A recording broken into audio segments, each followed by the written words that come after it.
আমাকে স্টেজ থেকে নামাই দিয়েছে, স্টেজ পর্যন্ত আমি এসেছি, আমাকে নামাই দেওয়া হয়েছে, ফিরাই দেওয়া হয়েছে, উঠতে দেওয়া হবে না। কেন? বাসা কোথায়? সাতক্ষীরা। কয় সাতক্ষীরার মানুষ রাজাকার, সাতক্ষীরার মানুষ রাজাকার। 36 বছর বয়স আমার, আমি বলে রাজাকার। এইভাবে আলেমদেরকে ওরা কটাক্ষ করেছে।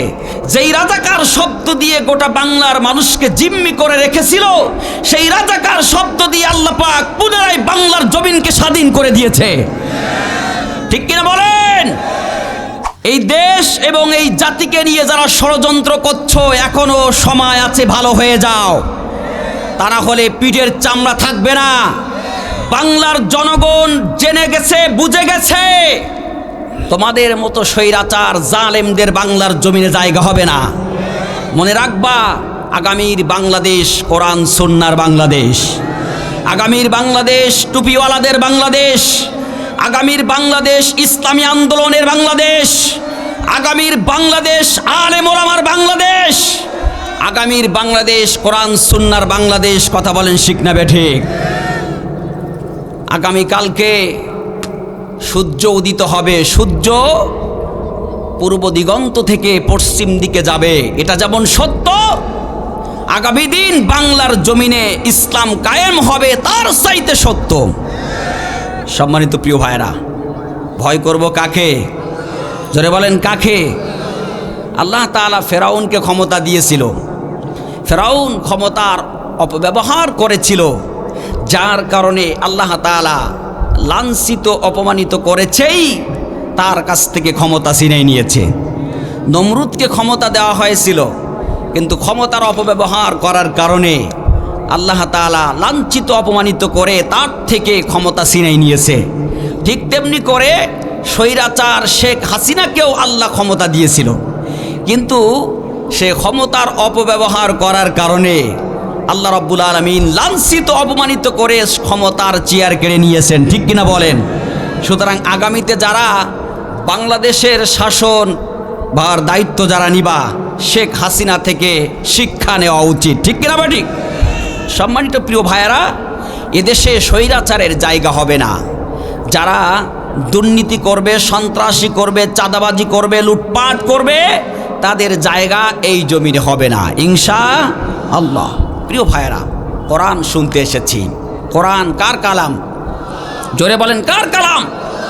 এমন একটা সময় ছিল, এ কোরআনের তাফসীর দেওয়ার জন্য থানার বারান্দায় ঘন্টার পর ঘন্টা ধর্ণা দিতে হয়েছে, তাও অনুমতি দেয় নাই। ঠিক কিনা বলেন? আমাকে স্টেজ থেকে নামাই দিয়েছে, স্টেজ পর্যন্ত আমি এসেছি, আমাকে নামাই দেওয়া হয়েছে, ফিরাই দেওয়া হয়েছে, উঠতে দেওয়া হবে না। কেন? বাসা কোথায়? সাতক্ষীরা। কয় সাতক্ষীরার মানুষ রাজাকার, সাতক্ষীরার মানুষ রাজাকার। 36 বছর বয়স আমার, আমি বলে রাজাকার। এইভাবে আলেমদেরকে ওরা কটাক্ষ করেছে। রাজাকার শব্দ দিয়ে, যেই রাজাকার শব্দ দিয়ে গোটা বাংলার মানুষকে জিম্মি করে রেখেছিল, সেই রাজাকার শব্দ দিয়ে আল্লাহ পাক পুনরায় বাংলার জমিনকে স্বাধীন করে দিয়েছে। ঠিক কিনা বলেন? ও মুসলমান, মরহুম কোরআনের পাখি আল্লামা দেলাওয়ার হোসাইন সাঈদী রাহিমাহুল্লাহ, তিনি একটা কথা বলেছিলেন, বেশি বাড়াবাড়ি করবা না, 12 কোটিতে নাড়া দিবে, মামু বাড়ি দিল্লি যেয়ে পড়বা। কিন্তু 12 কোটি লাগে নাই, 12,000-এ নাড়া দিয়েছে, তাই দিল্লি যেয়ে পড়েছে। ঠিক কিনা বলেন? আমি একটা কথা বলি, যুব সমাজের হাতে উঠলে বাস, পাল্টে যাবে ইতিহাস। আজকের এই আয়োজন করেছে আমার কলিজার টুকরা যুবক ভাইয়েরা। এই যুবকরাই আগামী দিন এদেশের নেতৃত্ব দিবে। ঠিক কিনা বলেন? ইসলামী আন্দোলনের ছায়াতলে এসেই এই যুবকরাই আগামী দিন এদেশের নেতৃত্ব দিবে। ঠিক কিনা বলেন? আজকে আমার কলিজার টুকরা ভাতিজা তৌফিকুর রহমান সহ যারাই আয়োজন করেছে, আল্লাহ রাব্বুল আলামিন কোরআনের খাদেম হিসেবে কবুল করে নিক বলি আমিন। প্রিয় ভাইয়েরা, এ কোরআনে কারিম কার কালাম? জোরে বলেন কার কালাম? আল্লাহর কালাম। এ কোরআনে কারিম আল্লাহর নবী আলাইহিস সালাতু ওয়াস সালাম যখন হীরা গুহায় তিনি ধ্যানে ছিলেন, তখন আল্লাহ রাব্বুল আলামিন কোরআনে কারিম পাঠাই দিলেন হযরতে জিবরাইল আমিন আলাইহিস সালাতু ওয়াস সালামের মাধ্যমে কোরআনে কারিম নবীজির কাছে পাঠালেন। তো নবীজির কাছে জিবরাইল আমিন আসার পরে বলতেছে, আপনি পড়ুন, আপনি পড়ুন, হে নবী আপনি পড়ুন। নবী আলাইহিস সালাতু ওয়াস সালাম বলছেন, মা আনা বিকারিয়া, আমি পড়তে পারি না, কারণ তিনি এ কোরআন জানতেন না। মা আনা বিকারিয়া, আমি পড়তে জানি না। এরপরে হযরতে জিবরাইল আমিন আল্লাহর নবী আলাইহিস সালাতু ওয়াস সালামকে ধরে বুকের সাথে জড়াই ধরে একটা চাপ দিলেন। এরপরে বললেন, আপনি পড়ুন, ইকরা, আপনি পড়ুন। তখন নবীজি বললেন, মা আনা বিকারিয়া, আমি পড়তে জানি না। তারপরে হযরতে জিবরাইল আমিন তিনি নবীজিকে জড়াই ধরে একটা চাপ দিলেন। তারপরে বললেন, আপনি পড়ুন, ইকরা, পড়ুন। নবীজি বললেন, মা আনা বিকারিয়া, আমি পড়তে জানি না, আমি পড়তে জানি না। আবারও ধরে চাপ দেওয়া হলো। তারপরে বললেন, পড়ুন আপনি। তখন নবীজি পড়লেন, ইকরা বিসমি রাব্বিকাল্লাযী খালাক খালাকাল ইনসানা মিন আলাক। জোরে বলি আল্লাহু আকবার। আল্লাহ নবী যখন পড়লেন কোরআনে কারীম, পড়ার পরে আল্লাহর নবীজির সমস্ত শরীরটা থরথর করে কাঁপতেছেন, কারণ তিনি ভয় পেয়ে গেছেন, প্রকম্পিত হয়ে গেল। জিবরাইল আমিন নবীজির মাঝে সূরা আলাকের 3টা আয়াত তার মাঝে নাজিল করে চলে গেলেন, তার মাঝে দিয়ে চলে গেলেন। এরপরে পরপর 3টা বছর নবীজির কাছে ওহী আসে না। হঠাৎ করে একদিন নবী আলাইহিস সালাতু ওয়াস সালামের কাছে ওহী আসলেন। আসার পরে হযরতে জিবরাইল আমিন আলাইহিস সালাতু ওয়াস সালাম নবীজির কাছে আসলেন। আসার পরে তিনি সূরা মুদ্দাসসিরের 3টা আয়াত নবীজির কাছে নিয়ে আসলেন। আসার পরে নবীজিকে বললেন, আপনি পড়ুন। নবী আলাইহিস সালাতু ওয়াস সালাম বললেন, ইয়া আইয়ুহাল মুদ্দাসসির কুম ফাআনজির ওয়া রাব্বাকা ফাকাব্বির। জোরে বলি আল্লাহু আকবার। ইয়া আইয়ুহাল মুদ্দাসসির, হে চাদর আবৃতকারী।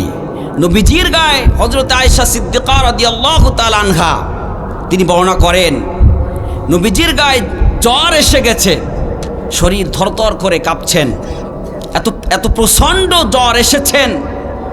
হযরতে খাদিজা আম্মাজান হযরতে খাদিজা রাদিয়াল্লাহু তাআলা আনহাকে বলছেন যে, জাম্মালুনি জাম্মালুনি, আমাকে চাদর জড়ায় দাও। যখন নবীজির গায়ে চাদর জড়ায় দেওয়া হলো, আল্লাহ পাক বলছেন, হে চাদর আবৃতকারী, ওঠেন, মানুষের মাঝে যান এবং এ কোরআন আপনি প্রচার করেন। বললেন কে? ঘোষণা করলেন কে? আল্লাহ। নবী আলাইহিস সালাতু ওয়াস সালাম যখন এ কোরআনে কারীম যখন তিনি মানুষের মাঝে প্রচার করার জন্য তিনি তেলাওয়াত করা শুরু করে দিলেন, রব্বুল আলামিন বললেন, উতলু মা উহিয়া ইলাইকা মিনাল কিতাব। নবী হে, আপনাকে আমি একটা কিতাব দিয়েছি, এই কিতাবকে আপনি বেশি বেশি করে তেলাওয়াত করেন। নবীজি যখন তেলাওয়াত শুরু করে দিলেন, কাফেরদের মাঝে নবীজি যখন কোরআনে কারীমের দাওয়াত দেওয়া শুরু করে দিলেন, তখন কাফেররা বিভিন্নভাবে কটাক্ষ করা শুরু করে দিলেন। তারা বললেন, এ মুহাম্মদ, নতুন করে তুমি আবার এটা কোথা থেকে নিয়ে আসলা? কোথায় পেয়েছো? কে তোমাকে দিয়েছে? আমাদের ভিতরে নতুন করে এটা কেন তুমি আবার প্রচার করা শুরু করে দিলা? কোথা থেকে নিয়ে এসেছো এটা নতুন করে? কে দিয়েছে তোমাকে? কোথায় পেয়েছো তুমি? হ্যাঁ, কারণ তারা ছিল আরবিক। নবীজি যখন আরবি ভাষায়, লিসানুন আরবি, কোরআনের ভাষা হচ্ছে আরবি, তো যখন আরবি ভাষায় নবীজি সুন্দর করে তেলাওয়াত, এমন সুন্দর কণ্ঠ আল্লাহর নবীকে আল্লাহ পাক দিয়েছিলেন, ওই কণ্ঠ দিয়ে যখন তেলাওয়াত শুরু করলেন, কাফেরেরা বিভিন্নভাবে কটাক্ষ করা শুরু করে দিলেন। তখন বললেন, এটা তুমি কোথায় পেয়েছো? হ্যাঁ, কে দিয়েছো তোমাকে? নবী আলাইহিস সালাতু ওয়াস সালাম বললেন, এটা আল্লাহ তাআলার দেওয়া ঐশী বাণী, আল্লাহ তাআলা দিয়েছেন, এটা আল্লাহ আমাকে প্রচার করতে বলেছেন। তখন তারা বলছেন, না, তুমি আল্লাহর নামে মিথ্যা বলছো, এটা তুমি নিজে থেকে আবৃত করেছো, নিজে থেকে রচনা করেছো, অথবা তুমি জিনদের কাছ থেকে শিখেছো। জিনদের কাছ থেকে আমবিহি জিন্না আফতারায়া আলাল্লাহি কাযিবান আমবিহি জিন্না, হয় তুমি আল্লাহর নামে মিথ্যা বলছো, আর তা না হয় জিনেরা তোমাকে শিখাই দিয়েছে। বলেন নাউজুবিল্লাহ। আমার প্রিয় ভাইয়েরা, যখন নবীজিকে বিভিন্নভাবে কটাক্ষ করা শুরু করে দিলেন, কেউ শোনে না, কেউ দেখে না, একজন শোনেন, তিনি কে? যখন নবীজিকে তারা বললেন, হে মুহাম্মদ, নিশ্চয় তুমি আল্লাহর নামে মিথ্যা বলছো, তুমি নিজে থেকে তৈরি করেছো, আর তা না হয় জিনেরা তোমাকে শিখাই দিয়ে গেছে। তখন আল্লাহ রাব্বুল আলামিন এই কথাটাকে তিনি সহ্য করলেন না, সাথে সাথে কাফেরদের মাঝে তিনি 3 বার চ্যালেঞ্জ ছুড়ে দিলেন। কয়বার? 3 বার তিনি চ্যালেঞ্জ ছুড়ে দিলেন কোরআনে কারিম নিয়ে। 3 বার চ্যালেঞ্জ করেছেন। ওই যে ওরা বলল যে হয় জিনেরা শিখাই দিছে, আর তা না হয় তুমি নিজে থেকে তৈরি করছো, মানুষই তোমাকে শিখাইছে। তখন আল্লাহ রাব্বুল আলামিন 1 নাম্বার চ্যালেঞ্জ করলেন। সূরা বনী ইসরাঈলের 88 নম্বর আয়াতে আল্লাহ রাব্বুল আলামিন বললেন, কুল লা ইনজিতামাআতিল ইনসু ওয়াল জিন্নু আলা আই ইয়াতু বিমিসলি হাযাল কুরআন লা ইয়াতুনা বিমিসলিহি ওয়ালাউ কানা বা'দুহুম লিবা'দিন যাহিরা।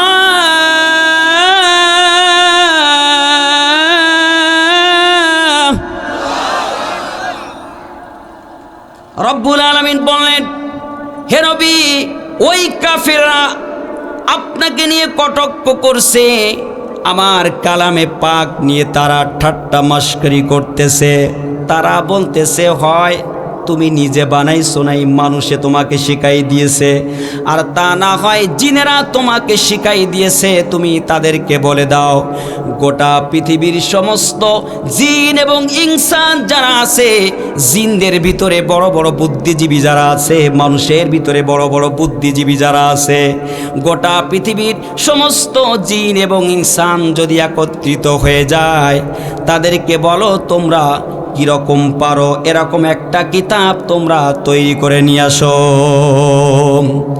এবং তোমরা একে অপরকে সাহায্য সহযোগিতা করে তোমরা এরকম একটা কিতাব তোমরা নিজেরাই তৈরি করে নিয়ে আসো, এবং জিনদেরকে ডাক দাও। তোমরা বলতেছো এটা জিনেরা বানাইছে অথবা মানুষে বানাইছে, শিখাইছে, তাহলে ওই জিন এবং মানুষদেরকে নিয়ে একত্রিত করো এবং একজন আরেকজনের সহযোগিতা করো, সাহায্য করো, করে তোমরা একটা কিতাব তোমরা তৈরি করে নিয়ে আসো। চ্যালেঞ্জ করলেন কে? আল্লাহর নবী যখন চ্যালেঞ্জ ছুড়ে, আল্লাহ রাব্বুল আলামিনের ওই চ্যালেঞ্জটা আল্লাহর নবী যখন কাফেরদের মাঝে বললেন, গোটা মক্কার সমস্ত কাফেরেরা চ্যালেঞ্জ গ্রহণ করলেন না, মোকাবেলা করার জন্য সামনে আসলেন না। তারপরে আল্লাহ রাব্বুল আলামিন 2 নাম্বার চ্যালেঞ্জ ছুড়ে দিলেন। 2 নাম্বার চ্যালেঞ্জ আল্লাহ রাব্বুল আলামিন নবীজির মাধ্যমে কাফেরদের মাঝে ছুড়ে দিলেন। সূরা হুদের 13 নম্বর আয়াত রব্বুল আলামিন বললেন, কুল ফাআতু বিআশরি সুওয়ারিম মিসলিহি মুফতারায়াতিন ওয়াদউ মান ইসতাতা'তুম মিন দুনিল্লাহ ইন কুনতুম সাদিকিন।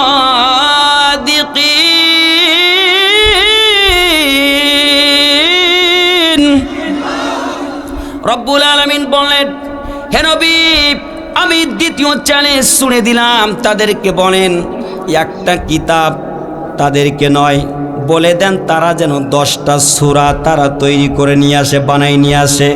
উলফাতু বিআশরি সুওয়ারিম মিসলিহি, তাদেরকে বলে দেন তারা যেন 10টা সূরা তৈরি করে নিয়ে আসে। একটা কিতাব যেহেতু তারা পাচ্ছে না, 10টা সূরা তাদেরকে তৈরি করে নিয়ে আসতে বলেন, এবং যারা অস্বীকার করতেছে তাদেরকে ডাকতে বলেন, তারা যদি সত্যবাদী হয় তাহলে 10টা সূরা তাদেরকে তৈরি করে আনতে বলেন, কেমন দেখি তারা পারে। চ্যালেঞ্জ করলেন কে? আল্লাহ নবী ডাক দিলে, হে কাফেরেরা, হে মক্কার লিডারেরা, আসো আসো, আল্লাহ রাব্বুল আলামিন তোমাদেরকে দ্বিতীয় নাম্বারে চ্যালেঞ্জ করেছেন। তোমরা কে আছো আল্লাহ রাব্বুল আলামিনের চ্যালেঞ্জকে গ্রহণ করার জন্য? আল্লাহ রাব্বুল আলামিনের চ্যালেঞ্জ গ্রহণ করার জন্য কে আসো? গোটা মক্কার সমস্ত কাফেরেরা কেউ চ্যালেঞ্জ গ্রহণ করে নাই। এরপর রাব্বুল আলামিন 3 নাম্বার চ্যালেঞ্জ দিলেন। 3 নাম্বার চ্যালেঞ্জ হলো, وَإِن كُنتُمْ فِي رَيْبٍ مِّمَّا نَزَّلْنَا عَلَى عَبْدِنَا فَأْتُوا بِسُورَةٍ مِّن مِّثْلِهِ وَادْعُوا شُهَدَاءَكُم مِّن دُونِ اللَّهِ إِن كُنتُمْ صَادِقِينَ।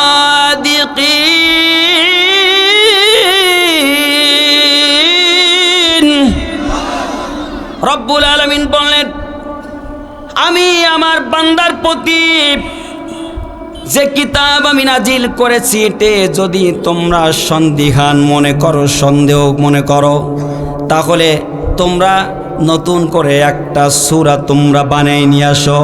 একটা কিতাব যেহেতু পারবে না, 10টা সূরাও পারবে না, তাহলে একটা সূরা অন্তত বানিয়ে দেখাও, কেমন তোমাদের যোগ্যতা আছে। যেহেতু আমার নবীর কণ্ঠের তেলাওয়াত শুনতে তোমাদের ভালো লাগে না, সেহেতু তোমরা একটা সূরা তৈরি করে নিয়ে আসো, দেখি তোমাদের কেমন যোগ্যতা। এবং ওই সমস্ত ব্যক্তিদেরকে ডাক দাও যারা সন্দেহ করতেছে, তাদেরকে ডাক দাও যদি তোমরা সত্যবাদী হও। আমার প্রিয় ভাইয়েরা, চ্যালেঞ্জ করলেন কয়বার? জোরে বলেন কয়বার? 3 বার চ্যালেঞ্জ করেছেন। 3 বার যখন চ্যালেঞ্জ করলেন, সমস্ত মক্কায়, গোটা মক্কাবাসী হইচই পড়ে গেছে, সর্বনাশ। মুহাম্মদ তো একের পর এক চ্যালেঞ্জ ছুড়ে দিলেন, আর উপায় কি? আবু জেহেল এবার পরামর্শ ডাকলেন। তিনি হচ্ছেন আবুল হিকাম, বুদ্ধিজীবী। তিনি পরামর্শ ডাকলেন। পরামর্শ ডেকে বলতেছে, সর্বনাশ। ওলীদ ইবনে মুগীরাকে বলছে, কি করা যায় বলো তো লিডার, এই চ্যালেঞ্জের মোকাবেলা কিভাবে করা যায়? তখন বলতেছে, একটা কাজ করা যেতে পারে। এই মহল্লায়, এই এলাকার ভিতরে সবচেয়ে ভালো আরবিক বোঝে বিশেষজ্ঞ সাহিত্য, আরবি সাহিত্য কে আছে, তার কাছে যে আমাদের বলতে হবে, তার কাছ থেকে ছোট্ট একটা সূরা আমাদেরকে সে যেন তৈরি করে নেয়, তার কাছে অনুরোধ করতে হবে। এটা নিয়ে এসে মুহাম্মাদের চ্যালেঞ্জের মোকাবেলা করতে হবে। সবাই সে যুগে ছিল, তার নাম ছিল লাবিদ। লাবিদের কাছে গেলেন, যে বললেন, করজোর করে অনুরোধ করে হাত পাও ধরে বলতেছে, অন্তত আপনি ছোট্ট একটা সূরা আমাদেরকে তৈরি করে দেন, অন্তত আমরা মুহাম্মাদের চ্যালেঞ্জের মোকাবেলা করি, ছোট্ট একটা সূরা।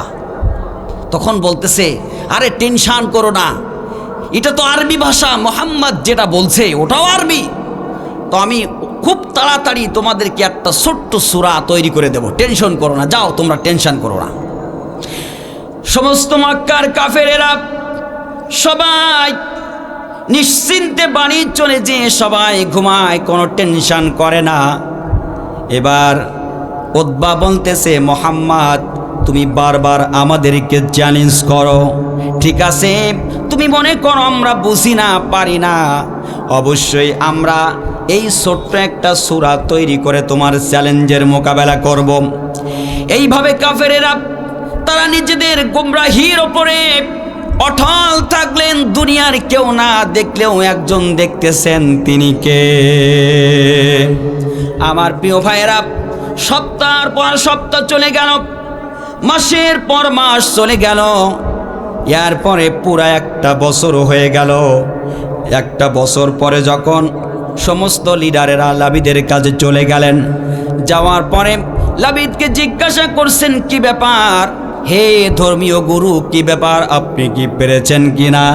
তখন তিনি তাদেরকে জবাব দিলেন, 1টা বছর আমি সাধনা করেছি, চেষ্টা করেছি, গবেষণা করেছি, আমি কোরআনের একটাও শব্দ আমি বানাইতে পারি নাই।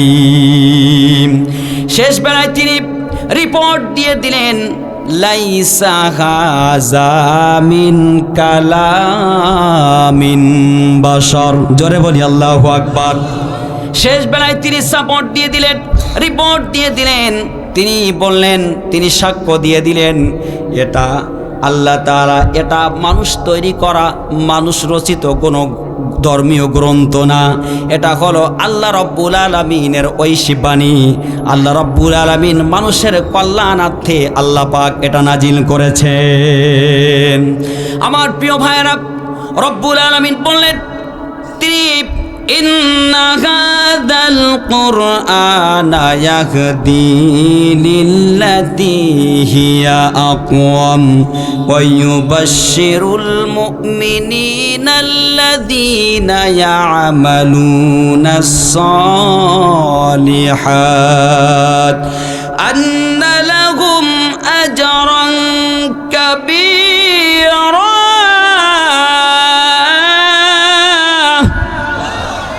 রব্বুল আলামিন বললেন, ইন্না হাযাল কুরআন ইয়াহদি লিল্লাতী হিয়া আকওয়াম, নিশ্চয় কোরআন এসেছে ইয়াহদি লিল্লাতী আকওয়াম, এ জাতির জন্য, কওমের জন্য হেদায়েতের বাণী নিয়ে।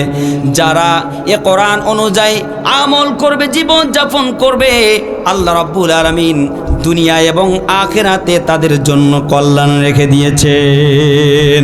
আল্লাহ পাক পরকালে তাদেরকে উত্তম প্রতিদান দিবেন।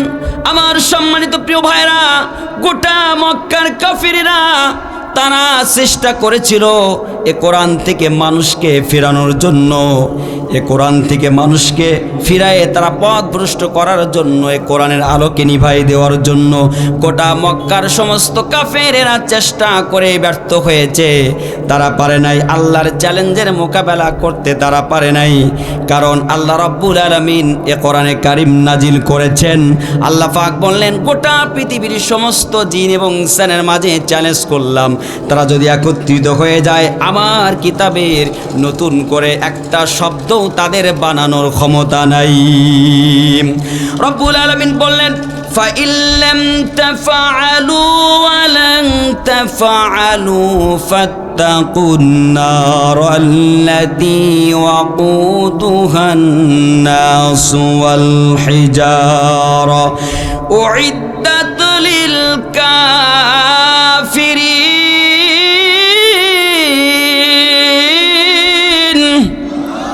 রব্বুল আলামিন বললেন, তোমরা যেহেতু পারবে না, সেহেতু ভয় করো ওই আগুনের, ওয়াকুদুহান নাস ওয়াল হিজারা, যার ইন্ধন হবে, জ্বালানি হবে মানুষ আর পাথর। যেটা আমি কাফেরদের জন্য প্রস্তুত করে রেখে দিয়েছি, যেটা আমি কোরআন বিরোধীদের জন্য প্রস্তুত করে রেখে দিয়েছি, তোমরা ভয় করো সেই আগুনের, যার ইন্ধন হবে মানুষ আর পাথর। আমার প্রিয় ভাইয়েরা, যারা কোরআনের বিরুদ্ধে চলবে, ইসলামের বিরুদ্ধে চলবে, ইসলামী আন্দোলনের বিরুদ্ধে চলবে, আল্লাহ রাব্বুল আলামিন তাদের জন্য রেখে দিয়েছে জাহান্নামের আগুন। কষ্ট হচ্ছে আপনাদের? কষ্ট হচ্ছে প্রিয় ভাইয়েরা? প্রিয় ভাইয়েরা, মাহফিল শেষ হওয়ার আগে চলে যাবেন কে কে? একটু হাত তোলেন তো দেখি। যাবেন না? ইনশাআল্লাহ খেলা হবে, খেলা হবে। এখন যে খেলা হবে বলে তো তারা এখন নাই, মাঠে নাই, মাঠে নাই। খেলা হবে বলে তারা নিজেরাই চলে গেছে, কয় আমরা পালাই না, পালাই না। অথচ তারা এখন পালাই চলে গেছে, ঠিক কিনা বলেন? গাদ্দারি করলে হয় না। জমিনের মালিক কে? ক্ষমতার মালিক কে? আল্লাহ। তারা এযাবৎকাল বুঝাইছে মানুষদেরকে যে ক্ষমতার উৎস জনগণ, এটা বুঝাইছে। জনগণকে পামপট্টি দিয়ে যেভাবে দেশে টিকে থাকা যায়, ক্ষমতায় টিকে থাকা যায়, তারা বলছে যে ক্ষমতার উৎস জনগণ। আসলে ক্ষমতার উৎস জনগণ না, ক্ষমতার উৎস কে? কুলিল্লাহুম্মা মালিকাল মুলক তুতিল মুলকা মান তাশা ওয়া তানজিউল মুলকা মিম্মান তাশা ওয়া তুইজ্জু মান তাশা ওয়া তুযিল্লু মান তাশা বিয়াদিকাল খায়র ইন্নাকা আলা কুল্লি শাইইন কাদির। ঘোষণাকার আল্লাহ। সম্মানিত প্রিয় ভাইরা, আল্লাহ পাক বলছেন আমি যাকে ইচ্ছা তাকে ক্ষমতার চেয়ার দেই, আর যখন মনে করি তার থেকে ক্ষমতার চেয়ার ছিনায় নেই। ঠিক কিনা বলেন? আল্লাহ পাক চেয়েছিলেন, দিয়েছেন, চেয়েছেন, ইচ্ছা করেছেন, ছিনাই নিয়েছেন। ঠিক কিনা বলেন?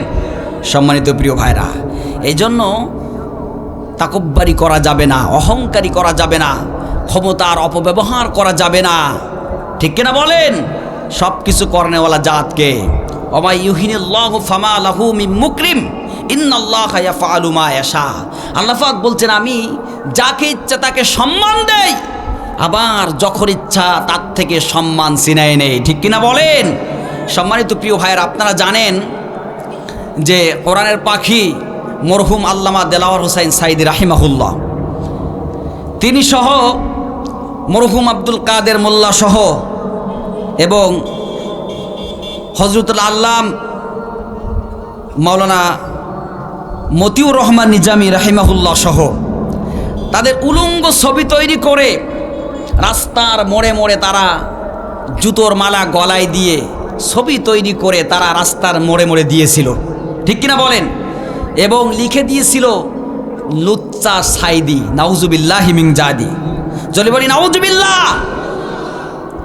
এইভাবে লিখে দিয়েছিল। ধর্ষণকারী, লুচ্চা, বিভিন্নভাবে লাঞ্ছিত অপমানিত করার চেষ্টা করেছে, কিন্তু তার সম্মান আল্লাহ পাক গোটা পৃথিবীতে আকাশ চুম্বি করে দিয়েছেন। ঠিক কিনা বলেন?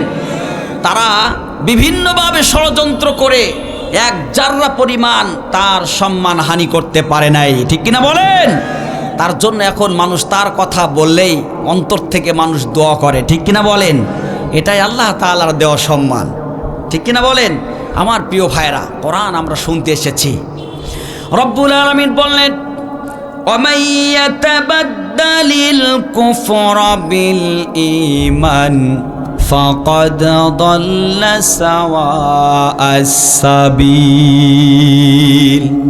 রব্বুল আলামিন বললেন যারা সত্যের বিনিময় অসত্যকে যারা গ্রহণ করে নিয়েছেন তারা সরল পথ হারিয়েছে, আর যারা অসত্যের বিনিময় সত্যের বিনিময়ে যারা অসত্যকে গ্রহণ করেছে তারা সরল পথ হারিয়েছে, আর যারা অসত্যের বিনিময় সত্যকে যারা গ্রহণ করে নিয়েছে তারা সরল পথ খুঁজে পেয়েছে। ঠিক কিনা বলেন? আমার প্রিয় ভাইরা, নবীজি যখন বিভিন্নভাবে মানুষের মাঝে কোরআনের দাওয়াত দেওয়া শুরু করে দিলেন, কাফেরেরা বিভিন্নভাবে ষড়যন্ত্র করেছেন। এক নয়, দুই নয়, 3টা বছর তিনি জেল খেটেছেন। ঠিক কিনা বলেন? এ কোরআনের জন্য, ইসলামের জন্য তিনি 3টা বছর জেল খেটেছেন। অথচ এই কোরআন থেকে, ইসলাম থেকে মুমিনদেরকে বিচ্ছিন্ন করতে পারে নাই। রব্বুল আলামিন বললেন আল্লাহু মুতিম্মু নূরিহি ওয়ালাউ কারিহাল কাফিরুন।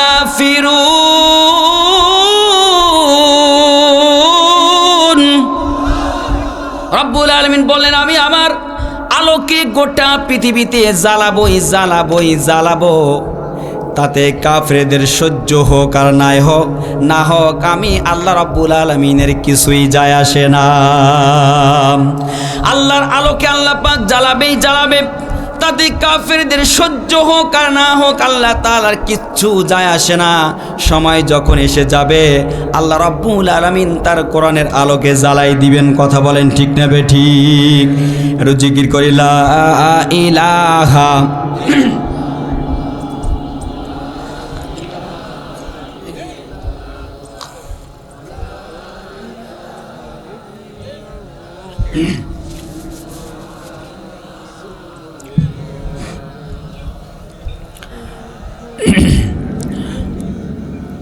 মেহেরবান তুমি মেহেরবান, মেহেরবান তুমি মেহেরবান, মেহেরবান তুমি মেহেরবান, মেহেরবান তুমি মেহেরবান।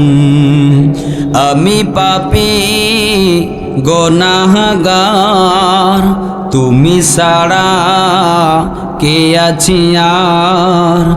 আমি পাপী গুনাহগার, তুমি ছাড়া কে আছে আর। ক্ষমা করো ও গো প্রভু, তওবা করি বারে বার। ইয়া রাহিমু রহমান কারিমু মেহেরবান।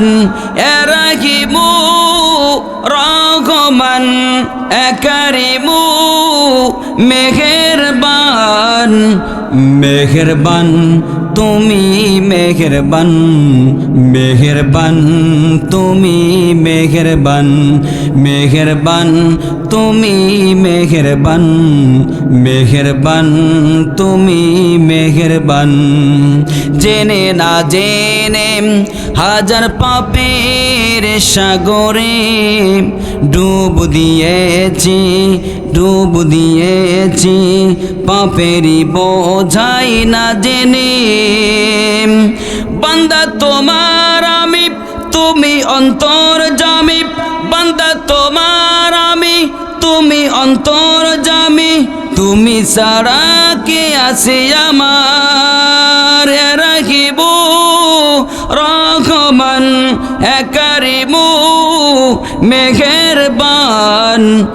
মেহেরবান তুমি মেহেরবান, মেহেরবান তুমি মেহেরবান। লা ইলাহা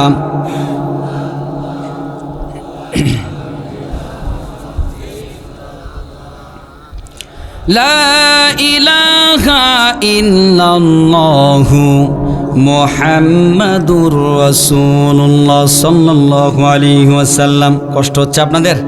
আল্লাহ পাক কবুল করুক বলি আমিন। সম্মানিত প্রিয় ভাইরা, সেই কোরআনে কারিমের 61 নম্বর সূরা, সূরা সফের 10 এবং 11 নম্বর আয়াত তেলাওয়াত করেছি।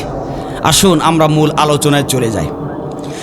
রব্বুল আলামিন বলছেন, ইয়া আইয়ুহাল্লাযীনা আমানু হাল আদুল্লুকুম আলা তিজারাতিন তুনজিকুম মিন আযাবিন আলীম। জোরে বলি আল্লাহু আকবার।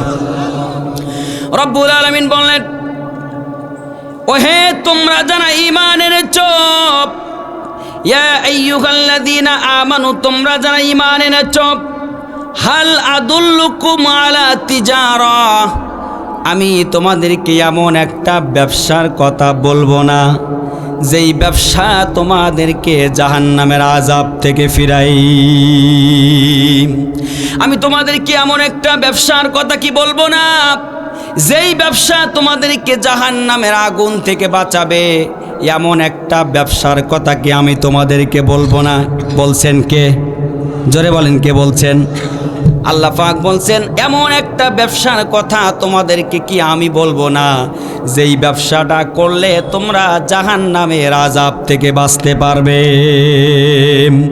সেই ব্যবসাটা হলো, রব্বুল আলামিন বললেন, তুমিনুনা বিল্লাহি ওয়া রাসূলিহি ওয়া তুজাহিদুনা ফি সাবিলিল্লাহি বিআমওয়ালিকুম ওয়া আনফুসিকুম যালিকুম খায়রুল লাকুম ইন কুনতুম তা'লামুন। রব্বুল আলামিন বললেন, সেই ব্যবসাটা হলো তুমিনুনা বিল্লাহ। সর্বপ্রথম তোমরা আল্লাহর প্রতি ঈমান আনবেন। সর্বপ্রথম তোমরা আল্লাহর প্রতি ঈমান আনবে। আপনার আমার রবকে ঈমান আনতে হবে কার প্রতি? এবং বিশ্বাস স্থাপন করতে হবে, অবিচল থাকতে হবে কার ওপরে? প্রথম নাম্বার ব্যবসা হলো তুমিনুনা বিল্লাহ, তোমরা আল্লাহর প্রতি ঈমান আনবে, বিশ্বাস স্থাপন করবে। রব্বুল আলামিন বললেন, আমি আল্লাহর প্রতি যারা বিশ্বাস স্থাপন করে, আমি আল্লাহ রব্বুল আলামিন তাদেরকে আমি 3 জায়গায় সুসংবাদ দিয়েছি। কয় জায়গায়? জোরে বলেন কয় জায়গায়? 3 জায়গায় সুসংবাদ দিয়েছি। রব্বুল আলামিন বলেন, ইন্নাল্লাযীনা ক্বালু রাব্বুনাল্লাহু সুম্মাস্তাকামু তাতানাজ্জালু আলাইহিমুল মালাইকাতু আল্লা তাখাফু ওয়ালা তাহজানু ওয়া আবশিরু বিল জান্নাতিল্লাতী কুনতুম তুআদুন। রব্বুল আলামিন বললেন, যারা আমি আল্লাহকে রব বলে স্বীকার করে ঈমান আনে এবং আমি আল্লাহর প্রতি অবিচল থাকে, ইস্তেকামাত থাকে, আমি আল্লাহ পাক তাদেরকে তাদের নিরাপত্তা দেওয়ার জন্য তাদের মাঝে আমি ফেরেশতা পাঠাই দিই। আল্লাহ রাব্বুল আলামিন বললেন, আমি তাদেরকে 3 জায়গায় সুসংবাদ দিয়ে দিয়েছি। কয় জায়গায়? ফেরেশতার মাধ্যমে 3 জায়গায় সুসংবাদ দিই। 1 নাম্বার হলো যারা আমি আল্লাহর প্রতি ঈমান এনেছে, ইস্তেকামাত রয়েছে, এই বান্দারা যখন মৃত্যু শয্যায় শায়িত হবে তখন আমি আল্লাহ রাব্বুল আলামিন ওখানে ফেরেশতা পাঠিয়ে দিই। ফেরেশতা পাঠিয়ে দেওয়ার পরে ওই বান্দা যখন মুমূর্ষু অবস্থায় থাকে, ফেরেশতারা যেয়ে বলে, হে আল্লাহর বান্দা, চিন্তা করো না, টেনশন করো না, সুসংবাদ গ্রহণ করো। ওই জান্নাতের যার ওয়াদা আল্লাহ রাব্বুল আলামিন তোমাকে দিয়েছেন, সেই জান্নাতের সুসংবাদ গ্রহণ করো। আমার ভাইরাম, মালাকুল মাউত ফেরেশতা যখন ওই বান্দার কাছে চলে আসে তার জান কবজ করার জন্য, তার রুহুটাকে এমনভাবে তার রুহুটা নিয়ে যায়, একটা শিশু বাচ্চা মায়ের কোলে দুধ পান করতে করতে যেমন করে ঘুমায় যায়, তার জানটা কবজ করে যখন নিয়ে যাবে ওই বান্দাও ঠিক তেমনি করে ঘুমায় যাবে। তাফসীর ইবনে কাসিরের ভিতরে আসছে। 2 নাম্বার হলো ওই বান্দাকে যখন কবরে রাখা হবে তখন তার কাছে 3টা প্রশ্ন করা হবে। কয়টা? জোরে বলেন কয়টা? 3টা প্রশ্ন করা হবে। 1 নাম্বার হলো মান রব্বুকা, তোমার রবকে। 2 নাম্বার হলো আমার দিনুকা, তোমার দিন কি। 3 নাম্বার হলো আমার নবিয়ুকা, তোমার নবীকে, তোমার নেতাকে। বান্দার কাছে 3টা প্রশ্ন করা হবে। আমার প্রিয় ভাইরা, যেই বান্দার সাথে রবের সম্পর্ক থাকবে না, কবরে যাওয়ার সাথে সাথে ওই বান্দা রবকে ভুলে যাবে। আল্লাহর সাথে যদি সম্পর্ক না থাকে তাহলে তার মনে থাকবে না, সে বলবে লা আদরি, আমি কিছু জানি না, আমি জানি না। কারণ তার সাথে আল্লাহ সম্পর্ক নেই, কারণ আল্লাহকে সে চিনত না, দুনিয়াতে রবকে স্বীকার করতো না, মানত না। ক্ষমতার মোহে অন্ধ হয়েছিল, দুনিয়ার মোহে অন্ধ হয়েছিল, রবের আইন ও কানুন মানার মতো সময় তার ছিল না। সম্মানিত প্রিয় ভাইরা, তখন বলবে লা আদরি, আমি কিছু জানি না, আমি রবকে চিনি না। আপনারা আমার রবকে আওয়াজ দিয়ে বলেন, কে? আল্লাহ।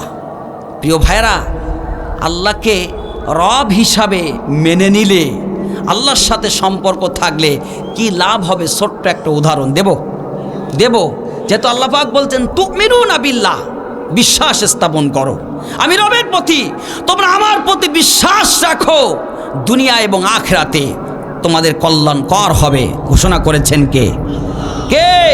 তোমরা সফল কাম হবে, এ ব্যবসায় তোমাদের লস হবে না এবং জাহান্নামের আযাব থেকে তোমরা ফিরে থাকতে পারবে, জাহান্নামের আযাব থেকে তোমাদেরকে রক্ষা করা হবে ঘোষণা করেছেন কে?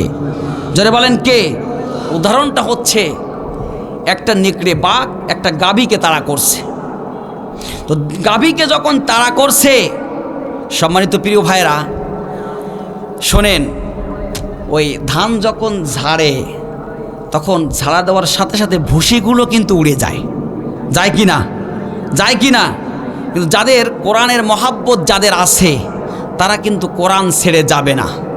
জরুরত ছাড়া যদি কোরআন ছাড়া কেউ চলে যায় তাহলে বুঝবো যে তার শরীরের ভিতরে মুনাফিকের রক্ত প্রবাহমান। কারণ আল্লাহ পাক কোরআনে বলছেন যে হে নবী, আপনি যখন কোরআনের কথা মানুষের মাঝে বলবেন, এক শ্রেণীর মানুষ এসে বসবে ঠিকই, কিন্তু দেখবেন কিছুক্ষণ পরে তারা উঠে চলে যাবে। এদের সম্পর্কে একটু বলবো নাই? বলবো। রব্বুল আলামিন বললেন, وَإِذَا قِيلَ لَهُمْ تَعَالَوْا إِلَى مَا أَنزَلَ اللَّهُ وَإِلَى الرَّسُولِ رَأَيْتَ الْمُنَافِقِينَ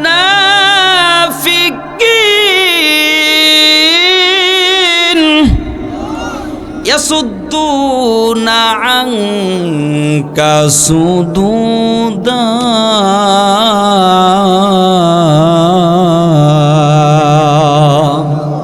রব্বুল আলামিন বলে, হে নবী, আপনি যখন এই কোরআনের কথা বলবেন, দেখবেন এক শ্রেণীর মানুষ এসে বসবে ঠিকই, কিছুক্ষণ পরে তারা উঠে চলে যাবে।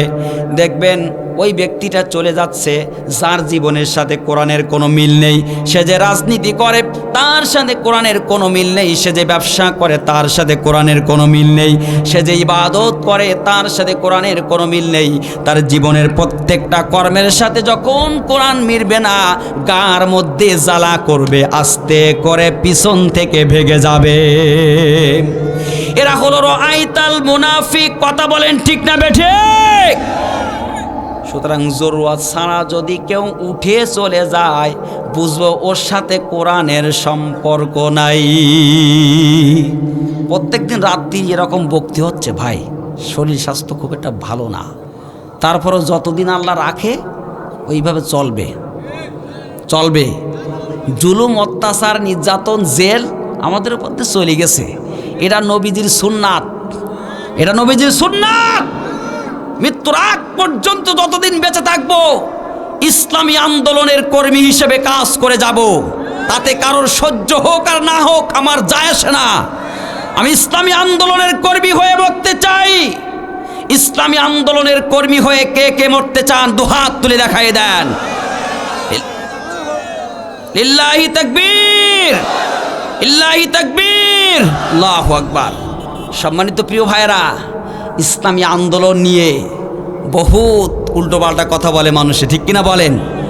কিন্তু এদেশে সবচাইতে বেশি নির্যাতিত, জুলুম, অত্যাচারের শিকার হয়েছে ইসলামী আন্দোলনের নেতাকর্মীরা। স্টিপ রোলার চালাইছে তাদের ওপরে, কিন্তু কোনো একজন ইসলামী আন্দোলনের কর্মীকে বাতিলের কাছে মাথা নত করতে দেখা যায় নাই, ঠিক কিনা বলেন? আজকে ফিলিস্তিনের দিকে তাকান, তাদের সব শেষ, রক্ত দিচ্ছে, জীবন দিচ্ছে, সন্তানকে এতিম করছে, সন্তান হারাচ্ছে, স্ত্রীকে বিধবা করছে, তারপরও কোনো ফিলিস্তিনি ইসরায়েলের কাছে মাথা নত করে নাই। করছে? জোরে বলেন, করছে? করে নাই? এটাই মুসলমানের ঈমানি চেতনা। মুসলমান বাতিলের কাছে মাথা নত করতে জানে না। ইসলামী আন্দোলনের কর্মীরা বাতিলের কাছে মাথা নত করতে জানে না। মাথা নত হবে একজনের সামনে, তিনি কে? জোরে বলেন, কে? ফাঁসির দড়ির ভয় দেখায় আমাদের লাভ নাই। আমরা জ্বলন্ত আগুনে দগ্ধবিত হওয়া ইব্রাহিম আলাইহিস সালাতু ওয়াস সালামের সন্তান। আমাদেরকে ফাঁসির দড়ির ভয় দেখায়ও না, জেলখানার ভয় দেখায়ও না, ভয় দেখায়ও না। ওই ভয় আমরা পাই না, ওটা এখন আমাদের জন্য আরামদায়ক হয়ে গেছে। আমাদের সাতক্ষীরার মজলুম জননেতা মরহুম আব্দুল খালেক সাহেব, নাম শুনেছেন আপনারা, সাবেক এমপি সাহেব, মারা গেছেন। ওনাকে যখন হাতে এরকম বেড়ি, মোটা কাশি দিয়ে হাত বেঁধে এইভাবে যখন বেঁধে রাখা হয়েছিল, তখন আরেকজন আলেম তিনি এটা লক্ষ্য করে তার খুব কষ্ট লেগেছে। আহারে, একজন প্রবীণ আলেম, যিনি একাধারে হাফেজ, মাওলানা, মুফতি, মুহাদ্দিস, আহারে তার সাথে এই ব্যবহার, সে তো চোর না, ডাকাত না। তো তিনি এক এসআইকে বললেন যে উনি একজন হাফেজ, কোরআনের হাফেজ, একজন আলেম, একজন মুফতি, একজন মুহাদ্দিস, তাকে কেন এইভাবে বেঁধে রাখা হয়েছে, খুলে দাও। তো তিনি যখন খুলে দিচ্ছেন, তখন হুজুর বলছে, আমাকে এটা খুলতেছো কেন? আরে আমি কিয়ামতের দিন এটা নাজাতের জরিয়া হিসেবে আল্লাহকে দেখাইতে চাই। যারা ইসলামী আন্দোলনের জন্য আমাদেরকে রশি দিয়ে বেঁধে রাখা হয়েছিল, কিন্তু আমরা বাতিলের কাছে মাথা নত করিনি। কথা বলেন ঠিক না ঠিক? ও মুসলমান, প্রমাণ করে দেখাইতে হবে আগামীর বাংলাদেশ ইসলামী আন্দোলনের বাংলাদেশ। কারা কারা প্রমাণ করে দেখাইতে চান? দু হাত তুলে দেখান।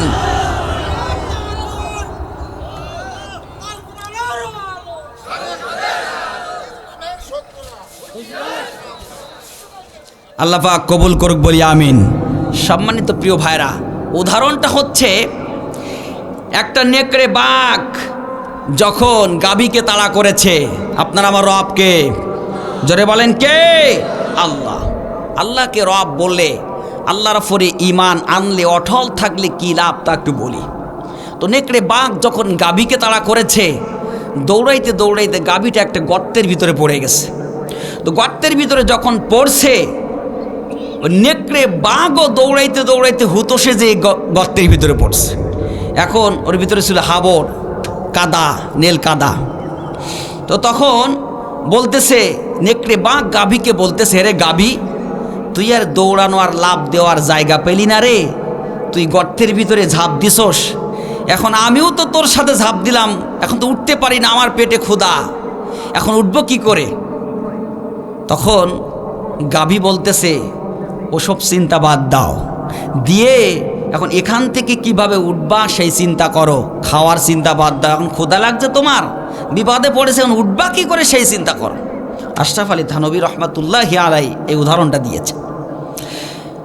আমার প্রিয় ভাইয়েরা, দুইজন বহু চেষ্টা করেছে, উঠতে পারে নাই। যখন আস্তে আস্তে বেলাটা একটু গড়ায় গিয়েছে, তখন গাভী নেকড়ে বাঘকে জিজ্ঞাসা করতেছে, রে বাঘ, তোমার কোনো মালিক টালিক আছে কিনা যে তোমাকে এই জায়গার থেকে রক্ষা করে উঠায় তোমাকে নিয়ে যাবে? নেকড়ে বললেন, আমার কোনো মালিকের প্রয়োজন নাই, আমার কোনো মালিকের প্রয়োজন নাই, আমি নিজেই মালিক, আমি এই বনের রাজা, আমার কোনো মালিকের প্রয়োজন হয় না। এমন মানুষ আছে না নাই যারা নিজেকে স্বয়ংসম্পূর্ণ ভাবে, আল্লাহকে তারা পরোয়া করে না, আল্লাহর সামনে সেজদা দেয় না? আছে না নাই? নিজেকে স্বয়ংসম্পূর্ণ ভাবে, কিসের রব, কিসের মসজিদ, কিসের মাদ্রাসা, কিসের তাফসির মাহফিল, প্রয়োজন নাই। এমন লোক আছে না নাই? এরা অহংকারী, তাকব্বরী, গাদ্দার এ জমিনে আছে না নাই? আছে। তো ঠিক ওরকম বলতে স্যারে কিসের মালিক রে? আরে আমি নিজেই তো এই বনের রাজা, আমার সব মালিক টালিক দরকার নেই। তখন গাভী একটু মুচকি হাসি দিয়ে বলতেছে, আচ্ছা ঠিক আছে, দেখা যাবে সন্ধ্যাকালে, সন্ধ্যাকালে দেখা যাবে। তো সন্ধ্যা যখন আস্তে আস্তে গড়ায় আসছে, গাভী বলতেছে, রে নেকড়ে, আমার কিন্তু একটা মালিক আছে, আমি কিন্তু একজন মালিকের আন্ডারে থাকি। আচ্ছা ঠিক আছে, সন্ধ্যাকালে দেখা যাবে। সন্ধ্যা যখন আস্তে আস্তে গড়ায় গেল, যখন সন্ধ্যা চলে এসেছে, তখন গাভী লক্ষ্য করে দেখে তার মালিক তাকে খুঁজতে খুঁজতে জঙ্গল পেরিয়ে গর্তের কাছাকাছি চলে এসেছে। এসে দেখে যে তার গাভীটা গর্তের ভিতরে পড়ে গেছে, পাশে একটা নেকড়ে বাঘও পড়ে আছে। তখন গাভীর মালিকের বুঝতে বাকি নেই যে সারাটা দিন আমার গাভীটারে শয়তান তুই জ্বালাইছিস। এবার গাভীর মালিক গাভীটাকে উঠায়ে সুন্দর করে ধুয়ে মুছে পরিষ্কার করে উপরে রেখে এবার একটা কষা ভেঙে যখন নেকড়ে তারে বাড়ি দেয়, বাড়ি দিতে চার বলতেছে, রে নেকড়ে শয়তান, সারাটা দিন তুই আমার গাভীটারে জ্বালাইছোস, আমার গাভীরে স্বস্তিতে থাকতে দাও নাই, খাইতে দাও নাই, জ্বালাইছো, তাড়াইছো, বাড়ি ছাড়া করেছো, এখন মজাটা তুমি কায়দা করে বোঝো। আমার প্রিয় ভাইয়েরা, যারা এদেশে মুসলমানদেরকে, ইসলামী আন্দোলনের কর্মীদেরকে, আলেম ওলামাদেরকে বাড়ি ছাড়া করেছে, ঘর ছাড়া করেছে, স্ত্রী ছাড়া করেছে, দেশ ছাড়া করেছে, কিয়ামতের দিন আল্লাহ রাব্বুল আলামিনের ফেরেশতারা ওই রকম ভাবে কবরে তাদেরকে বাড়ি দিবে আর বলবে, বেশ কায়দা মতো করে তাদেরকে বাড়ি দিবে আর বলবে, তোমরাও মুমিনদেরকে কায়দা মতো জ্বালাইছো,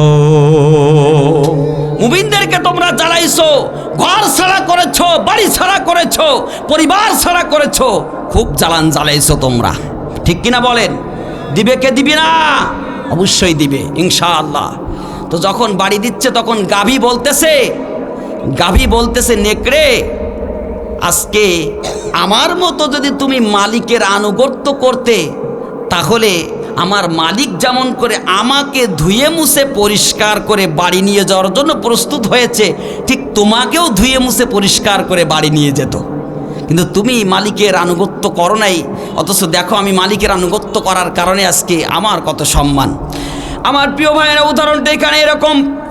ঠিক তেমনি করে যারা জীবনের শুরু থেকে শেষ পর্যন্ত যারা আল্লাহ রাব্বুল আলামিনের ওপরে ইস্তেকামাত থাকবে, রব বলে স্বীকার করে নিয়ে, ওই বান্দার সময় যেদিন শেষ হয়ে যাবে, আল্লাহ রাব্বুল আলামিনও তেমনি করে ওই বান্দাকে ধুয়ে মুছে পরিষ্কার করে জান্নাতে নিয়ে যাবে।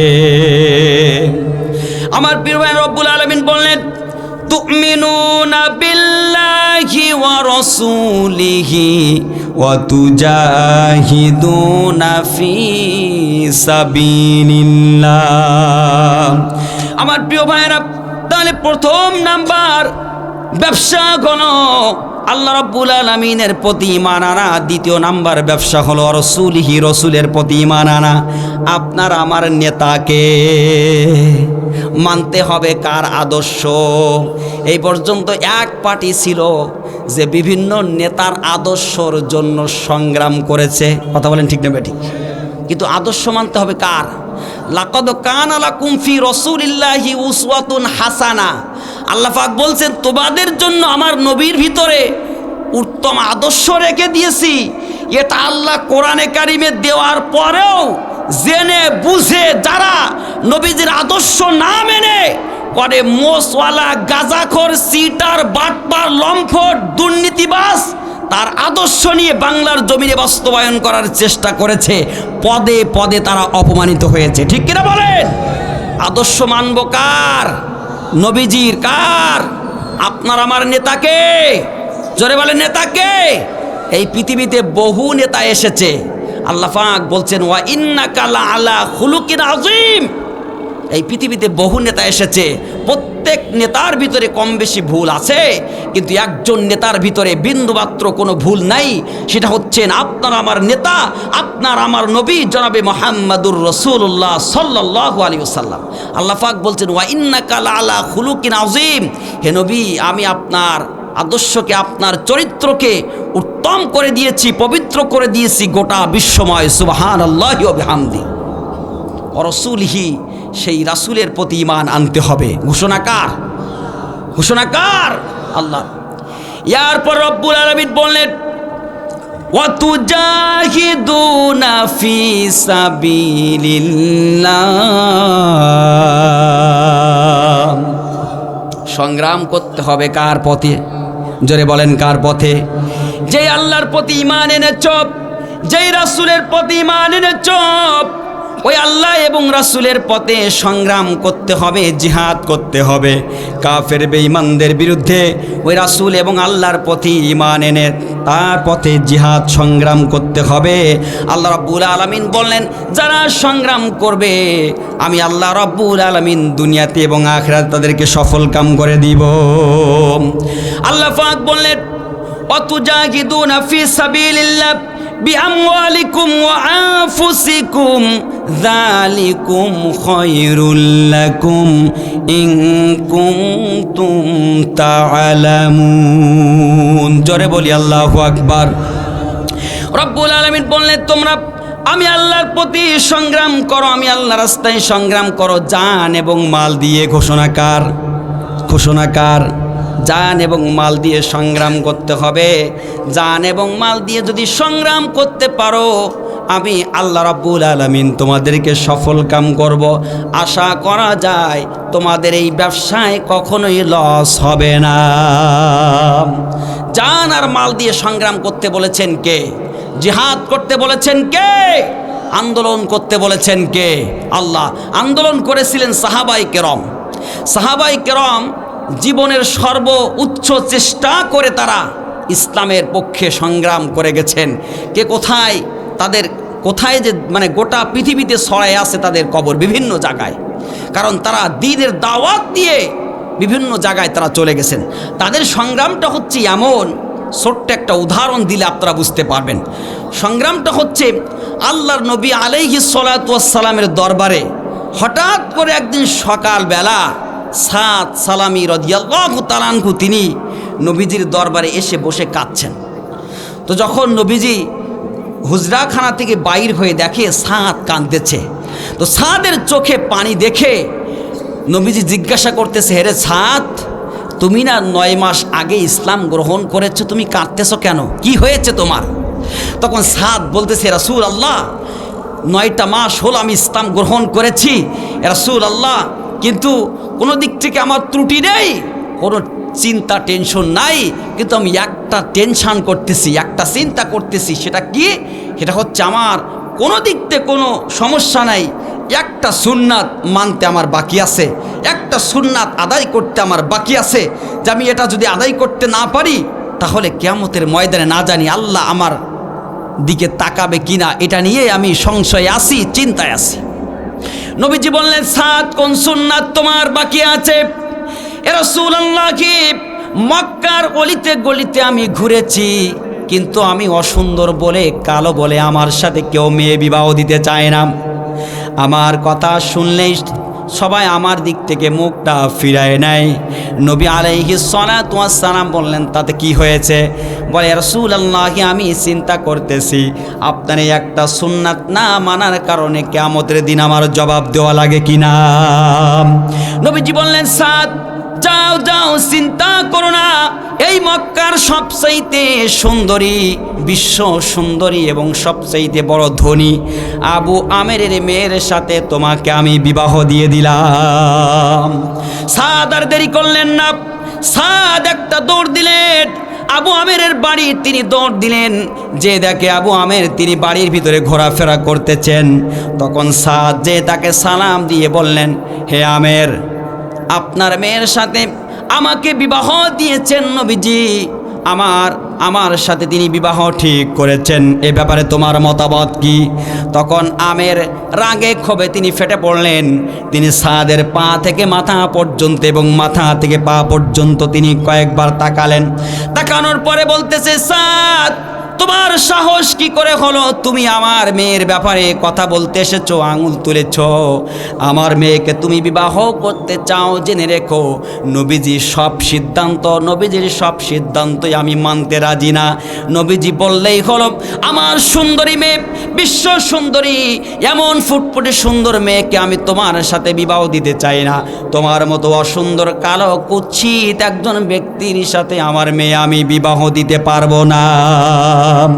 আমের যখন সাদকে অপমান করে বাড়ির থেকে তাড়াই দিলেন, সাদের সাথে যখন আমের কথা বলতেছিলেন, আমেরের মেয়ে ঘর থেকে এইগুলা লক্ষ্য করলেন, তিনি শুনলেন।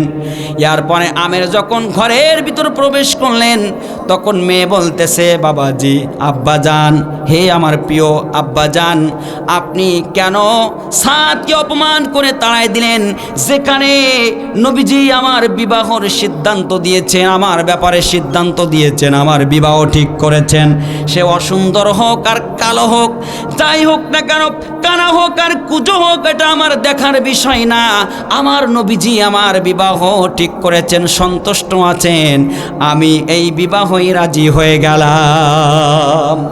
আমের আর দেরি করলেন না, তিনি একটা দৌড় দিলেন, দৌড় দিয়ে তিনি নবীজির দরবারে গিয়ে দেখলেন নবীজি বসে আছেন। এমন সময় তিনি নবীজির সামনে যেয়ে নবীজির পাও দুখানা জড়াই ধরলেন, পাও জড়াই ধরে বলতেছেন, ইয়া রাসূলুল্লাহ, ইয়া হাবিবাল্লাহ, আমি অপরাধ করেছি, ইয়া রাসূলুল্লাহ, আপনি আমাকে ক্ষমা করে দেন। নবীজি বললেন, কি অপরাধ তুমি করেছো আমের?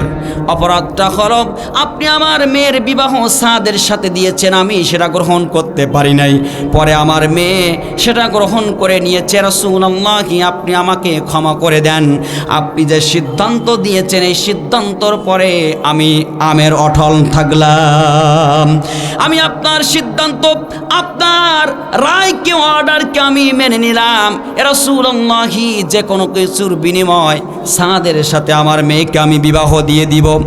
আমার প্রিয় ভাইরা, সাদ যে বিবাহ করবেন, নবীজি সন্তুষ্ট হয়ে গেলেন। সাদকে ডেকে বললেন, এ সাদ, যাও তোমার বিবাহর সরঞ্জামাদি তুমি প্রস্তুত করো। কিন্তু সাদ যে বিবাহ করবেন, সাদের কাছে একটাও টাকাও নাই, একটা টাকাও নাই বিবাহ করবে। এখন অন্য সাহাবাই কেরাম 650 দিরহাম তাকে হাদিয়া দিলেন, উপহার দিলেন। দেওয়ার পরে সাদ বড় খুশি হয়ে হযরত ওসমান রাদিয়াল্লাহু তাআলা আনহু তিনি সাদকে বলতেছে, সাদ, হে আমার প্রিয় ভাই, যাও বাজারে যাও, সদয় করো, স্ত্রীর জন্য উপহার কেনো, কিনে ফুল সজ্জা রাতকে তুমি উপভোগ করো, যাও, এই হাদিয়া দিলাম তোমাকে। সাদ কি করলেন, সমস্ত সরঞ্জামাদি কেনার জন্য তিনি বাজারে গেলেন।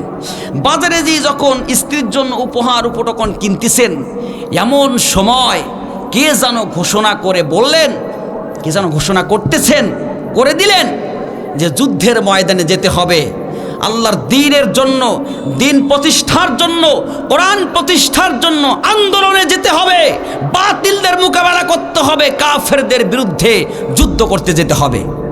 তখন সাদের কানে যখন যুদ্ধের ঘোষণা আসলো, সংগ্রামের ঘোষণা আসলো, সাদ বিবাহের সরঞ্জামাদি কেনা বন্ধ করে ওই টাকা দিয়ে তিনি অস্ত্র কিনে, তরোয়াল কিনে, যুদ্ধের সরঞ্জামাদি কিনে, ভুলে গেছেন বসল সজ্জার রাত, ভুলে গেছেন সুন্দরী স্ত্রীর কথা, ভুলে গেছেন ফুল সজ্জা রাতের কথা, ভুলে যে তিনি যুদ্ধের ময়দানে রওনা দিয়েছেন। সুবহানাল্লাহি ওয়া বিহামদি। এটাই ছিল সাহাবায়ে কেরামের সংগ্রাম, এটাই ছিল সাহাবায়ে কেরামের ইসলামী আন্দোলন। তো যখন যুদ্ধের ময়দানে যাওয়ার পরে যুদ্ধ করতে করতে বহু নরপিশাচ কাফেরকে তিনি জমিন থেকে বিদায় করে দিলেন। এর পরে যুদ্ধ করতে করতে যখন সাদকে শহীদ করে দেওয়া হলো, পরের দিন সকালবেলা নবী আলাইহিস সালাতু ওয়াস সালাম যুদ্ধময় এলাকা পর্যবেক্ষণ করার জন্য যখন গেছেন, তখন নবীজির সাথে ছিলেন আবু লুবাবা রাদিয়াল্লাহু তাআলা আনহু, বুখারী শরীফের হাদিস। নবী আলাইহিস সালাতু ওয়াস সালাম মাঠের এই প্রান্ত থেকে ওই প্রান্ত পর্যন্ত নবীজি একবার এদিকে তাকায়, একবার ওদিকে তাকায়, নবীজি বারবার কাকে যেন খুঁজতেছেন। তখন আবু লুবাবা বলতেছেন, রাসূলুল্লাহি আপনি কাকে খুঁজতেছেন? তখন নবীজি বললেন, আমি যাকে খুঁজতেছি, হে লুবাবা, আমার সাদ কোথায়? দেখো তো লক্ষ্য করে আমার সাদ কোথায়? আমার সাদকে তো কালকের থেকে খুঁজে পাওয়া যাচ্ছে না, তার ফুলসজ্জার রাত ছিল, সে সেখানেও যায় না, আমার সাদ কোথায়? আবু লুবাবা রাদিয়াল্লাহু তাআলা আনহু লক্ষ্য করে দেখে দূরে ভুট হয়ে একটা লাশ পড়ে আছে, লাশ পড়ে আছে, তার শরীরটা দ্বিখণ্ডিত করা। লুবাবা সামনে যে যখন ওই লাশটা উল্টে চিৎ করলেন, তখন তাকাই দেখে উনি আর কেউ নয়, উনি হলেন হযরতে সাদ। লুবাবা নবীজিকে ডাক দিলেন, বলে, রাসূলুল্লাহ, কি আপনার প্রিয় সাহাবী সাদ কি পাওয়া গেছে? রাসূলুল্লাহ চলে আসেন। নবীজি যে দেখেন সাদের সমস্ত শরীর রক্ত হয়ে পড়ে আছে, হাতখানা একদিকে পড়ে আছে, হাতখানা দ্বিখণ্ডিত, পাও দুইখানা দ্বিখণ্ডিত, গলা গর্দান দ্বিখণ্ডিত, সাদ পড়ে আছে। নবী আলাইহিস সালাতু ওয়াস সালাম চোখের পানি ছেড়ে দিয়ে, ঝরঝর করে চোখের পানি ছেড়ে দিয়ে কাঁদে। আমার প্রিয় ভাইরা, কাঁদতে কাঁদতে নবীজি হঠাৎ করে তিনি আসমানের দিকে তাকালেন। তাকানোর পরে তিনি মুস্কি হাসি দিয়ে নবী আলাইহিস সালাতু ওয়াস সালাম চক্ষুটাকে নিম্নগামী করলেন। হযরত লুবাবা জিজ্ঞাসা করলেন, এ রাসূলুল্লাহ, কি এরকম দৃশ্য তো আমরা এর আগে দেখিনি। রাসূলুল্লাহ, আপনি সাদের চেহারা দেখার পরে আপনি কাঁদলেন, এর পরে কেন আপনি আসমানের দিকে তাকালেন? তাকাইছেন তো ভালো কথা, কেন আপনি মুস্কি হাসি দিয়ে আপনার চক্ষুটাকে আপনি নিম্নগামী করলেন, কারণটা কি? নবীজি বললেন, হে লুবাবা, আমার সাদ গতকালকে তার ফুল সজ্জার রাত ছিল, অথচ নতুন বিবাহ করেছেন সুন্দরী স্ত্রীকে রেখে। সাদ যখন বাজারে তিনি সদয় করার জন্য গিয়েছিলেন, স্ত্রীর জন্য হাদিয়া উপহার কেনার জন্য গিয়েছিলেন, হঠাৎ করে যুদ্ধের ঘোষণা শোনার পরে সাদ ওই অর্থ দিয়ে স্ত্রীর জন্য উপহার কেনা বন্ধ করলেন। এরপরে যুদ্ধের সরঞ্জামাদি কিনে তিনি যুদ্ধের ময়দানে রওনা দিলেন। যুদ্ধ করে আমার সাদ শহীদ হয়ে গেছে।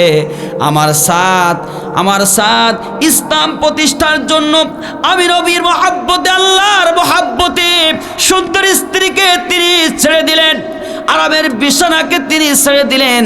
তিনি সেদিকে তাকাই নাই আল্লাহর মহাব্বতে। এই জন্য আমার সাদের চেহারার দিকে তাকাইলে আমার বড় মায়া লাগে। লুবাবা জিজ্ঞাসা করে, রাসূলুল্লাহ আপনি আসমানের দিকে কেন তাকালেন? নবীজি বললেন, হে লুবাবা, আসমানের দিকে আমি তাকাই দেখি জান্নাতের সমস্ত হুর ও গেলেমানগুলা তারা দৌড়ায় আসতেছেন সাদকে নেওয়ার জন্য।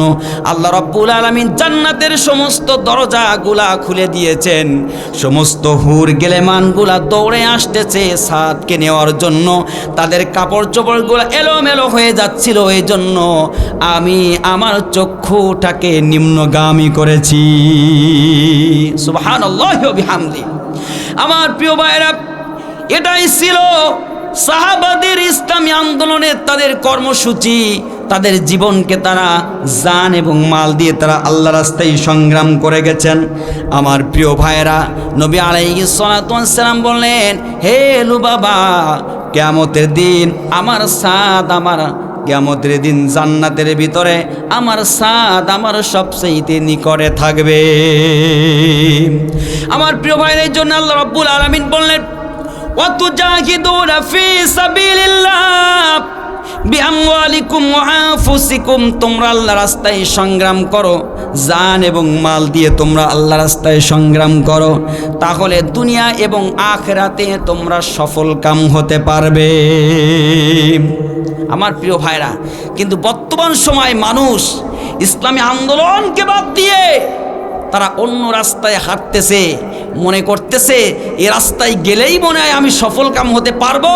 মনে রাখবেন, সব রাস্তায় সফল কাম হওয়া যায় না। কারণ বনী ইসরাইলের ভিতরে দল ছিল 72টা। কয়টা? 72টা। আর আমাদের ভিতরে দল হবে 73টা। কয়টা? 73টা দল হবে। একটা মাত্র দল জান্নাতে যাবে, আর সমস্ত দলগুলাই জাহান্নামে যাবে। যারে কোন নাউজুবিল্লাহ। রব্বুল আলামিন বললেন, ইন্নাল্লাহা ইউহিব্বুল্লাযীনা ইউকাতিলুনা ফি সাবিলিহি সাফফান কাআন্নাহুম বুনয়ানুম মারসুস। রব্বুল আলামিন বললেন, ইন্নাল্লাহা ইউহিব্বুল্লাযীনা ইউকাতিলুনা ফি সাবিলিহি, আল্লাহ পাক বললেন আমি তাদেরকে মহাব্বত করি যারা আমি আল্লাহ রাস্তায় সংগ্রাম করে। ঘোষণাকার, জোরে বলেন ঘোষণাকার। আমি তাদেরকে মহাব্বত করি যারা আমি আল্লাহ রাস্তায় সংগ্রাম করে। তারা এমনভাবে সারিবদ্ধভাবে সংগ্রাম করে, এক কাতারে এসে সংগ্রাম করে, তাদেরকে দেখলে মনে হয় এটা হলো সীসা গলা প্রাচীর। তাদেরকে দেখলে মনে হয় এটা সীসা গলা প্রাচীর। সীসা গলা প্রাচীর বোঝেন? এরা তাফসিরের ভিতরে এসছে যে আপনি যদি ইট দিয়ে দেওয়াল দেন, ইটের প্রাচীর দেখবেন ধাক্কা মারলে পড়ে যায়। ধাক্কা মারলে কি পড়ে যায়? ভূমিকম্প হলে পড়ে যায়। কিন্তু সীসা গলা প্রাচীর যত বাড়ি দিবেন, যত ধাক্কা দিবেন, হিলে পড়বে, এইভাবে একটু কাত হবে, আবার ঠিক হয়ে যাবে, কিন্তু ভেঙে ফেলা সম্ভব না। ঠিক তেমনি করে ইসলামী আন্দোলন যারা করে, ইসলামী আন্দোলনের কর্মী দিয়ে, জেল দিয়ে, জুলুম দিয়ে, জরিমানা করে, ফাঁসি দিয়ে তাদেরকে হত্যা করে, গুম করে, খুন করে, ইসলামী আন্দোলন নামক প্রাচীর থেকে তাদের ভেঙে ফেলানো যাবে না, সরানো যাবে না। কথা বলেন ঠিক না বেঠে? কারণ তারা ইসলামী আন্দোলন করে একজনের জন্য, তিনি কে? জোরে বলেন কে? আল্লাহ। ও মুসলমান, পরকাল আছে না নাই? আছে না নাই? দুনিয়া হচ্ছে ক্ষণস্থায়ী, দুদিনের দুনিয়া। আজও আসি তো কাল নেই, ঠিক কিনা বলেন? আমাদের কোনো গ্যারান্টি আছে? কোনো গ্যারান্টি নেই, যে কোনো সময় আমরা চলে যাব। রব্বুল আলামিন বললেন, আল্লাযী খালাকাল মাউতা ওয়াল হায়াতা লিয়াবলুয়াকুম আইয়ুকুম আহসানু আমালা ওয়া হুয়াল আজিজুল গফুর। জোরে বলি আল্লাহু আকবার, আরো জোরে বলি আল্লাহু আকবার। আমার সম্মানিত প্রিয় ভাই, আল্লাহ রাব্বুল আলামিন বললেন, আল্লাযী খালাকাল মাউতা ওয়াল হায়া, আমি মৌত এবং হায়াতকে আমি সৃষ্টি করেছি মানুষকে পরীক্ষা করার জন্য। আমি দেখতে চাই হায়াত এবং মৌতের মাঝখানে যে সময়টা আমি দিয়েছি, আমি দেখতে চাই এই সময়ের ভিতরে আমার কোন বান্দা সবচেয়ে বেশি উত্তম কর্ম করে, ভালো কাজ করে, এটা আমি নির্ণয় করার জন্য, দেখার জন্য আমি আল্লাহ তাআলা হায়াত আর মৌত দিয়েছি। এটা নির্ণয় করার জন্য আমি আল্লাহ তাআলা হায়াত আর মৌত দিয়েছি। মাঝখানের যে সময়টুকু, কেউ 50 বছর, কেউ 60 বছর, কেউ 70 বছর হায়াত পাবে। সবচেয়ে বড় বুদ্ধিমান ওই ব্যক্তি যে তার 50 বছরের জিন্দেগিটা আল্লাহ রাস্তায় কাটাইছে। 50 বছরের জিন্দেগিটা সে আল্লাহর জন্য দিয়ে দিয়েছে, ওই ব্যক্তি সবচেয়ে বড় বুদ্ধিমান। সম্মানিত প্রিয় ভাইরা, এবং যে দুনিয়ার সামান্য জিন্দেগিটা আখিরাতের কাছে বিক্রি করে দিয়েছে, আর ওই ব্যক্তি সবচেয়ে বড় বোকা যে আখিরাতের চিরস্থায়ী জিন্দেগিটা ক্ষণস্থায়ী দুনিয়ার কাছে বেচে দিয়েছে। কিছু কিছু মানুষ আছে বলে, ফামিনহুম মাই ইয়াকুলু রব্বানা আতিনা ফিদ দুনিয়া, আয় আল্লাহ তুমি আমাদের যা দেওয়ার দুনিয়ায় দিয়ে দাও। আছে না নাই? জোরে বলেন আছে না নাই? দেখবেন নামাজ রোজা পড়ার সময় নেই, নামাজের কথা বললে সময় নেই। আছে না নাই? জোরে বলেন আছে না নাই? ইবাদতের কথা বলে সময় নেই। আমি আমার এক মুসল্লিকে বললাম, ভাই নামাজ পড়বেন না? কয় ওসব সিস্টেম আজকাল নেই, ওসব সিস্টেম আজকাল নেই। আছে না নাই? কিছু কিছু মানুষের আছে নামাজের কথা বলে সময় নেই। বলে কি বলে না? জোরে বলেন, বলে কি বলে না? আপনাদের কষ্ট হচ্ছে মনে হয়। আমি অনেক কষ্ট করে কথা বলতেছি, আমার অনেক কষ্ট করে কথা বলতেছি। হ্যাঁ হচ্ছে জি, হ্যাঁ ওই আমার ভাইজান ঠিক কথা বলেছে। আবার অনেকে বলে কাপড় খারাপ, তা আমি মনে করি যে কাপড় খারাপ থাকে তো ছোটো ছোটো বাচ্চাদের, তা যারা 60 বছর